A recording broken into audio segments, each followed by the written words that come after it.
Hello, friends. Hey, how's it going? Today we're going to be talking about the new laws that have come into effect that relate to real estate and being a landlord in the state of California. So these are some of the changes for 2025, some of them that we picked out to share with you, and I will get started. So there's an ADU, accessory dwelling unit, like a guest house or something in your backyard, that the unpermitted and junior accessory dwelling units built before 2020, you now have a little window here to get them permitted, and the city can't stop you from getting them permitted if they are, of course, to code and all that kind of thing. But if you're trying to get an ADU that was built prior to 2020 approved and permitted, you should be able to do that now. It's going to be much easier to get that done. Yes. Mine are about the balcony inspections. This is new. It has been extended from January 1st of 2025 to January 1st of 2026. And what that's saying is if you've got a wooden balcony over 3 units, it has to be inspected and it has to be released by the inspector. And then after that, it's every 9 years. Yeah, so there's some different rules with HOAs, etc. But if you own a property that has more than 3 units and you have any decks that are higher than 6 feet off the ground, know that you have some new requirements on having them inspected, and that you want to make sure you get that done. No more falling off the broken balcony. Yes, that would be bad. Now, there are some requirements. There's been a lot of talk in California about the gas-powered appliances, and from reading this, it doesn't say they're necessarily banning them, at least in these notes, but the seller of a property is required to disclose to any buyer what any local ordinances are on transferring a home with gas appliances. Like normally the water heater and the furnace are powered by gas. Sometimes your dryer too, your pool pump or pool heater. So if any of those things are powered by gas, it's requirement of the seller to disclose to the buyer what any local rules are on replacing those gas appliances down the road, because there has been lots of talk about banning all the gas appliances, and so you need to let your buyer know if you have any special rules in your area. That's probably a first step to banning your gas appliances. Right, probably, but that's comes into effect January 1st of 2026. Okay, contractor exemptions new for this year, 2025. It goes up from $500 to $1,000. So if you hire a handyman on a project that doesn't need a permit, you can now go up to $1,000 on a non-licensed handyman on a project that doesn't need a permit, up to $1,000. Right, so that's nice. You know, we do a lot of handyman work in our line of work. Yeah, always looking for a good one, by the way. If you have a good handyman, let us know. Now, the application screening fee. If you own a property, like one property, and it's less than 15 units, this won't apply to you. But if you own multiple rental properties, then this does apply to you. So you are not allowed to charge an application fee if you know you don't have any units available at the time. So it sounds like people have been charging application fees on a shady basis based on reading this. And the landlord agrees to return the application fee if you don't choose that tenant for tenancy. So there's a lot of points on this. If it applies to you, please make sure you read it and you're up to date. Yeah, okay. This is about the landlord-tenant relationship. This is if you have a tenant that calls in and they have an abuse somewhere in the house, or something's going on, somebody gets a court order that they can't go there, the landlord has to pay the expense to have the locks changed within 24 hours. There's a lot of details surrounding this one too, but it's pretty straightforward. If there's something going on, somebody gets a court order, somebody does something, or there's an abuse, the landlord needs to get the locks changed within 24 hours. That's right. Now there are some new rules about move in and move out, and you're holding back the security deposit for damage, etc. And it's all about the photos. So you're required to take photos as the landlord as soon as the tenant moves in or prior to occupancy.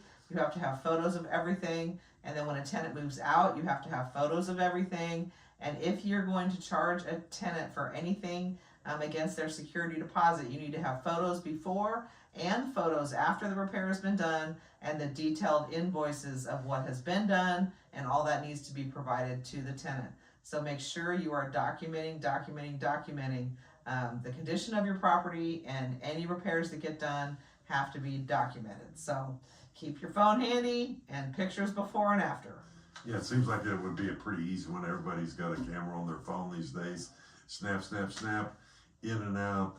That way, a You're picture's covered. worth 1,000 words, That's right. That's right. All right, the next one is about landlords. Once again, if you've entered a lease after April 1st, 2025, or you have an outstanding lease as of January 1st, 2025, that should cover everybody, that you absolutely have to do a positive credit report if they're so paying. I mean, you don't have to do a positive credit report if they're not paying, but if they are, and that has to be done at least once a year to one of the national credit reporting agencies. Yeah, they're trying to help tenants who might not have a lot of credit history, but are paying on time and are good tenants, build their credit history. So that onus is now on the landlord to report that if you have positive tenants that pay on time, at least once a year now. So make sure you're doing it. Yes. If you have a tenant that's getting a mortgage, usually they'll send out the landlord a pretty sophisticated paper that shows when they paid their rent and how much they're paying and when they paid it. So that's if they're getting a mortgage, but if they're not getting a mortgage, you just need to report it to one of the national credit agencies once a year. Right. That's if a tenant is moving out and buying a home, then you'll see the paperwork you get then.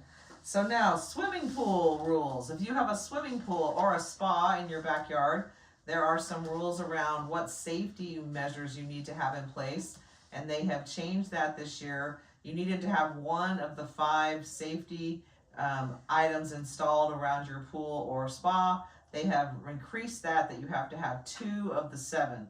So you have to have at least 2 of the 7 list of things around your pool or spa to make sure it is safe. That makes sense. Mm-hmm. Nobody wants any injuries around a pool that could have been easily prevented. That's right. The last one I've got here, this is not all of them, but it's a comprehensive list, is probate. Probate has gone up from $184,500.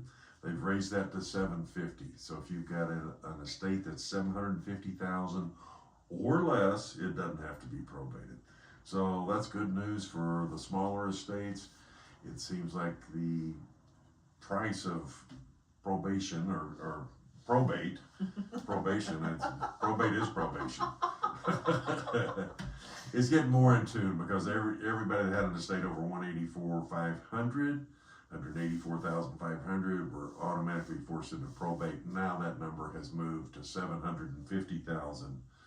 Much nicer for smaller estates. Right. So that counts on your primary home. If it was your primary home and you passed away, and you're under that 750 rule, then it applies, but not to anything else. But that's great because I mean the 184,500 number has been crazy low for a long time, and then they also put a provision that they're going to up that 750 number based on the consumer price index every 3 years. So now it will have a way to grow and not do this massive jump from 184,500 to 750 in one jump. So it will be moving up now as the years go on. But make sure you have your trust in place. Make sure you have your will and trust documents done. We have another situation that happened. Someone passed away unexpectedly over the holidays, and they do not have a will or a trust, and they have quite a significant estate. And it's just another example that you must, please have your will and trust in place. It is worth every effort it is to get it done. There, I'm off my soapbox. Yes, very important. Yes. Very important. Yes. So those are the updates of the new laws. We like to keep you guys up to date. And, if you know anyone who's thinking about real estate, if you are thinking about real estate or making a move in 2025, we'd love to talk to you.